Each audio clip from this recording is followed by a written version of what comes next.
ہم کیا مانگتے؟ ہم جو ہمارا انسانی حق ہے ہم وہ مانگتے. خان عبدالغفار خان المعروف باچا خان سن 1890 کو چارسدہ کے علاقے عثمان زئی میں بیرام خان کے ہاں پیدا ہوئے. ان کا تعلق محمد زئی قبیلے سے تھا. ان کے دادا سیف اللہ خان عملی طور پر انگریزوں کے خلاف جنگ لڑ چکے تھے. باچا خان اپنے افکار، تعلیمات اور اپنے قوم کے لیے بے لوث خدمت کے جذبے کی وجہ سے فخر افغان کے نام سے جانے جاتے ہیں. وطنا زما وطنا دستور نشان وطنا دستور نشان وطنا دستور نشان وطنا دستور نشان وطنا. انہوں نے پشتون قوم کو اکٹھا کرنے اور قبیلوی بنیاد پر تقسیم کے خلاف جہاد کیا، جس میں وہ بہت حد تک کامیاب بھی رہے. سن 1910 میں اپنی سماجی اور اصلاحی زندگی کا آغاز کیا، جس نے بعد میں اصلاحی بنیاد کے باوجود ایک قومی تحریک کا روپ دھار لیا. سن 1910 میں ہی اپنے دوست مولوی عبدالعزیز سے مل کر ایک اصلاحی جرگہ کی بنیاد رکھی اور اس کی مدد سے آزاد مدرسے کی تعمیر کا فیصلہ بھی کیا. اور پھر سن 1930 تک تقریباً 136 آزاد مدرسے قائم کیے، جس کے سارے اساتذہ اور ہیڈ ماسٹرز رضاکار تھے. آپ نے اپنے بچوں کو بھی انہی مدرسوں میں پڑھایا. اس خطے میں جہاں بھی تعلیم اور خواندگی نہ ہونے کی برابر تھی، باچا خان نے 20ویں صدی کی پہلی دہائی میں آزاد اسکولوں کا ایک نیٹ ورک قائم کیا. 100 اسکولوں سے زیادہ اس نیٹ ورک کو باچا خان کی تنظیم انجمن اسلام الفاغنہ چلایا کرتی تھی. یہ روایتی اور جدید تعلیمی نظام کا ایک حسین امتزاج نیٹ ورک تھا. اس میں سے اس زمانے میں کئی ایسے مدبر، کئی ایسے مفکرین اور سیاستدان پیدا ہوئے جنہوں نے اس خطے کے لیے بیش بہا کارہائے نمایاں سر انجام دیے. آپ کو یاد ہونا چاہیے کہ عظیم سیاستدان خان عبدالعلی خان اور ہندوستان کے پرانے وزیر اعظم منموہن سنگھ آزاد اسکولوں کے فارغ التحصیل تھے. سن 1928 میں ایک اور تاریخی قدم اٹھایا اور پختون کے نام سے ایک رسالے کا اجرا کیا، جو آج بھی باچا خان مرکز سے ماہانہ چھپتا ہے. پختون رسالے نے پشتونوں کو اگر ایک طرف علم و ہنر کی طرف راغب کیا تو دوسری جانب پشتو زبان و ادب کے لیے بھی گراں قدر خدمات سر انجام دی، اور وہ سلسلہ آج بھی قائم ہے. باچا خان اپنا کتاب میرے زندگی اور جدوجہد میں لکھتے ہیں کہ میں نے اپنے دوستوں سے کہا، میں نے اس کے لیے بہت زیادہ کوشش کیا کہ ایک مجلہ ہم حاصل کر سکیں. اگرچہ انگریز کا حکومت تھا، وہ اس کے لیے ڈکلیریشن بھی نہیں دے رہا تھا، تو انہوں نے اس کے لیے تگودو شروع کیا اور اپریل 1928 میں انہوں نے اس کو پورا کیا. مئی 1928 میں پشتون کا رسالہ جو پہلا رسالہ تھا، آج سے تقریباً کچھ 90 سال پہلے، تو انہوں نے اس کا ڈکلیریشن حاصل کیا اور پہلا پشتو رسالہ پختون اس کو شروع کیا. یہ بالکل پشتو زبان میں اولین باقاعدہ رسالہ ہے. 1998 میں ولی خان کے ہاتھوں اس مرکز کا افتتاح ہوا. یہ بڑا مرکز بن گیا 3 منزلہ، اور اس میں مجھے یہ فخر حاصل ہے کہ اس کی تعمیر کی کمیٹی میں اور میرا ساتھی انجینئر زرد علی خان یہ شامل تھے. پختون رسالے کی اجرا کے بعد خدائی خدمتگار تحریک کی بنیاد رکھی، جس کے کارکنوں کی تعداد ایک قلیل مدت میں لاکھوں تک پہنچ گئی تھی. اس تحریک کا بنیادی مقصد فلاحی اور سماجی تھا، مگر بنتے بگڑتے حالات، برطانوی سامراج کی منفی ہتھ کنڈوں، پشتون دشمن اقدامات نے اس تحریک کو ایک ایسے پلیٹ فارم میں تبدیل کیا جو دنیا بھر میں پشتونوں کی شناخت بننے لگی. خدائی خدمتگار تحریک کی افادیت کا اندازہ اس بات سے لگایا جا سکتا ہے کہ سن 1929 میں جب اس تحریک کی بنیاد رکھی گئی تو انگریز سرکار نے اس تحریک کے تمام رہنماؤں کو صوبہ بدر کیا. تحریک پھر بھی جاری رہی تو گرفتاریوں کا سلسلہ شروع ہوا. سن 1929 سے سن 1931 تک 5000 خدائی خدمتگاروں کو جیل بھیجا گیا. ان تمام تکالیف کے باوجود باچا خان اور ان کے کارکنان کو نہیں توڑا جا سکا، اور انہی مصیبتوں کو جھیلتے ہوئے باچا خان نے تقریباً 39 سال جیل اور جلاوطنی میں گزارے، مگر ان کے پایہ استقلال میں کوئی کمی نہیں آئی. سن 47 سے ایک سلسلہ چلا آ رہا تھا، غدار ہے، غدار ہے، غدار ہے، غدار ہے، غدار ہے. آج بھی ایسے لوگ ہیں جو کہتے ہیں یہ لوگ غدار ہیں. مجھے اس دن کسی نے کہا کہ جی وہ تو فلانا کہہ رہا ہے کہ یہ غدار ہے. میں نے کہا مطلب یہ ہے کہ پھر میں اپنی سیاست پہ ٹھیک جا رہا ہوں. میری جو باپ دادا کی سیاست تھی وہی سیاست ہے میری، اس لیے غداری کا مقدمہ مجھ پہ رہا. تو اسکول میں آپ دیکھیں تحریک آزادی کے بارے میں کسی بچے کو کچھ نہیں سکھایا جاتا کہ تحریک آزادی کیا. میں نے ایک دن اسمبلی میں کہا، ایک دن اخبار میں خبر آتی ہے کہ تحریک پاکستان کا سرگرم رکن فلانا وفات پا گیا. دوسرے دن خبر آتی ہے اخبار میں تحریک آزادی کا فلانا نامور فلانا انتقال کر گیا. ان دونوں میں فرق کیا ہے؟ کیا تحریک آزادی کے بغیر تحریک پاکستان کامیاب ہو سکتا تھا؟ آج تک انہیں غدار کہا جاتا ہے. تو اگر آزادی نہیں آتی پاکستان نہیں بننا تھا.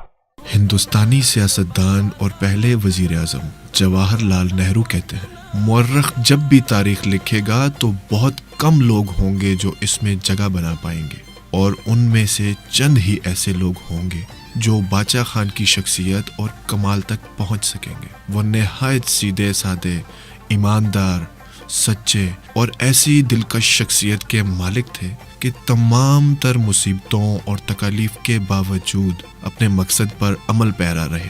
لیکن ان کی شخصیت یا گفتگو میں بھی کبھی تلخی جگہ نہ بنا سکی. پاکستان بننے کے بعد فخر افغان باچا خان نے پہلی آئین ساز اسمبلی میں صدق کے دل سے پاکستان کی وفاداری کا حلف اٹھایا اور اس ملک کے نظام کو مشترکہ طور پر چلانے اور جمہوریت کے استحکام کے لیے عملی جدوجہد پر نہ صرف زور دیا بلکہ عملی طور پر اپنے تحریک کو بھی اس کا حصہ بنایا. 1947 میں پاکستان بننے کے بعد باچا خان اور خان عبد الولی خان نے عدم تشدد کے فلسفے پر کاربند رہتے ہوئے جمہوریت کے لیے جو پرامن جدوجہد کی وہ پاکستان کی تاریخ میں سنہرے حروف سے لکھی جائے گی. اور خاص طور پہ جو جنرل ایوب خان کا دور آمریت تھا اس دور میں محترمہ فاطمہ جناب نے جب جنرل ایوب خان کے خلاف صدارتی الیکشن لڑا تو باچا خان اور ولی خان دونوں قائد اعظم کی بہن کے ساتھ کھڑے تھے، اور قائد اعظم کی بہن کے خلاف جو دھاندلی اور دھونس کا رویہ اختیار کیا گیا اس کے خلاف باچا خان اور ولی خان نے جو کردار ادا کیا اس پر ہر پاکستانی فخر کرتا ہے.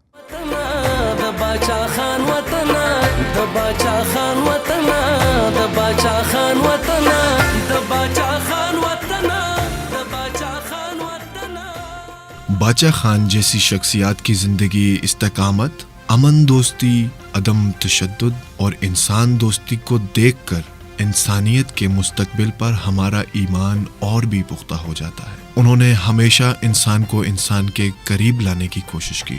ان کے مقاصد کا اگر مطالعہ کیا جائے تو ایک بات عیاں ہوتی ہے کہ وہ انسانی طاقت کے ارتقاء کی علامت تھے، اور انہوں نے ہمیشہ انسانوں میں امتیاز کو ختم کرنے کا پرچار کیا.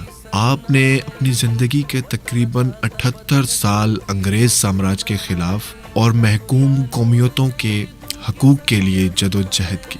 اس جدوجہد میں آپ کا ہتھیار عدم تشدد، استقامت اور صبر و برداشت تھا.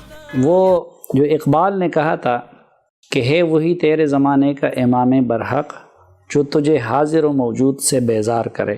پختون جو مزاجاً انتہا پسند سمجھے جاتے ہیں، جن کا زیور، جن کا ہتھیار سمجھا جاتا ہے، اب اس طرح کی قوم میں سیاست کرتے ہوئے اگر وہ حاضر و موجود سے بیزار نہ ہوتے تو وہ بھی تشدد کا درس دیتے، وہ بھی جذبات سے کھیلتے. لیکن وہ حاضر و موجود سے اس قدر بیزار تھے کہ انہوں نے ان پختونوں کو عدم تشدد کا درس دینا شروع کیا. خان عبد الغفار خان کے عدم تشدد کی سیاست اور فلسفے کو جتنا عام کرنے کی آج ضرورت ہے شاید پہلے کبھی نہیں تھی. آج اگر اس خطے میں امن کی کوئی کنجی ہو سکتی ہے تو وہ عدم تشدد کا فلسفہ اور عدم تشدد کی سیاست ہے. اور ظاہری بات ہے کہ اس خطے میں خان عبد الغفار خان ہی اس عدم تشدد کے فلسفے کے علمبردار اور بانی تھے۔ باچا خان گاندھی جی سے بھی زیادہ عدم تشدد پر یقین رکھتے تھے، جنہوں نے کبھی بھی اپنا راستہ نہیں چھوڑا۔ سن 1940 میں جب کانگریس کے ایک اجلاس میں جنگ کی بات ہوئی تو باچا خان نے یہ کہتے ہوئے ورکنگ کمیٹی سے استعفیٰ دیا کہ کمیٹی کے کچھ قراردادیں اس طرف اشارہ کر رہی ہیں کہ ہندوستان کی آزادی کے لیے عدم تشدد کے کردار کو محدود کیا جائے، لیکن میں یہ واضح کرنا چاہتا ہوں کہ خدائی خدمتگاروں کو میں نے جس عدم تشدد کی تبلیغ کی وہ ہماری زندگیوں کو متاثر کر رہی ہے، اور وہی ہمارے لیے مستقل قابل قدر ہے۔ اسی لیے خدائی خدمتگار اپنی زندگیاں قربان کر دیں گے لیکن کسی کی جان نہیں لیں گے۔ جہاں تک اس بات کا تعلق ہے کہ باچا خان نے یہ فلسفہ گاندھی جی سے مستعار لیا تھا، یہ بالکل غلط ہے، یہ بالکل تاریخی حقائق کے منافی ہے، اس لیے کہ اس وقت تو گاندھی جی ساؤتھ افریقہ میں تھے جب 1919 میں باچا خان یہ فلسفہ پیش کر رہے تھے، حالانکہ یہ فلسفہ ان کے ذہن میں 1910 میں آیا ہوا تھا۔ اور پھر آپ دیکھیں کہ باچا خان نے اس کو عقیدے اور فلسفے کے طور پر بھی یوز کیا، لیکن میتھڈالوجی کے طور پر بھی یوز کیا۔ پختونوں میں یہ ایز اے میتھڈالوجی بہت کام کر گیا، کیونکہ اگر اس میتھڈالوجی پہ کام نہ کیا جاتا، اس طریقہ کار پہ کام نہ کیا جاتا تو پختونوں کے لیے بڑی مشکل تھی۔ اگر گاندھی جی کا نظریہ آپ دیکھیں تو وہ نہ تو فلسفہ تھا، نہ عقیدہ تھا، اور نہ یہ میتھڈالوجی تھی، کیونکہ وہ تینوں میں فلاپ ہوئے تھے۔ کس طرح فلاپ ہوئے تھے؟ گاندھی جی نے دوسری جنگ عظیم میں تشدد کے ذریعے، جنگ کے ذریعے انگریزوں کا ساتھ دیا۔ باچا خان نے لوگوں کو زندگی کے بارے میں ایک نیا نظریہ دیا جس کی بنیاد کام اور محبت پر رکھی گئی۔ برطانوی دور میں عدم تشدد کے فلسفے کا پرچار کیا اور زندگی بھر عدم تشدد کے حامی رہے۔ پشتون سماج میں تشدد نے ایک نفسیاتی بیماری کی حیثیت اختیار کی تھی، اور فخر افغان باچا خان نے ایک سماجی سائنسدان کی حیثیت سے اس خامی کو خوبی میں تبدیل کر کے جدوجہد کا رنگ دیا۔ اگر ہم نے باچا خان کے بہت سارے اقوال کو اس وقت غور سے پڑھا ہوتا تو بہت سارے خود ساختہ بحران جو ہم نے اس قوم کے اوپر طاری کیے ہیں ان کا سامنا ہمیں آج نہ کرنا پڑتا۔ اشد ضرورت ہے ہمیں دوبارہ سے ان شخصیات کی طرف رجوع کرنے کی جن کو ہم نے تاریخ کو مسخ کر کے ان دروں کی زد میں لا کھڑا کیا بدقسمتی سے جو پروپیگنڈا کہلایا جاتا ہے۔ تو آج دوبارہ سے ہم ان کی اہمیت ڈسکور کر رہے ہیں، اور ہماری ایک طرح سے یہ بھی خوش قسمتی ہے کہ ایسے لوگ موجود ہیں جن کے حوالے ہم آج کل دے سکتے ہیں۔ سن 1960 اور سن 1970 کا درمیانی عرصہ خان عبدالغفار خان نے جیلوں اور جلاوطنی میں گزارا۔ سن 1987 میں آپ پہلی شخصیت تھے جن کو بھارتی شہری نہ ہونے کے باوجود بھارت رتنا ایوارڈ سے نوازا گیا، جو سب سے عظیم بھارتی سول ایوارڈ ہے۔ سن 1988 میں آپ کا انتقال ہوا اور آپ کو وصیت کے مطابق جلال آباد افغانستان میں دفن کیا گیا۔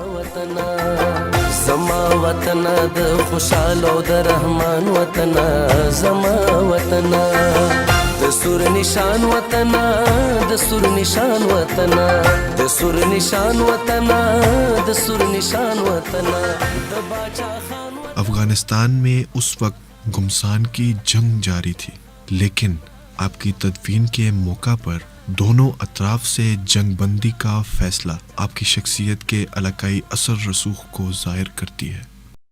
باچا خان بنیادی طور پہ اس میں دو رائے نہیں ہے کہ وہ بر صغیر کے ان چند اہم شخصیات میں شمار کیے جاتے ہیں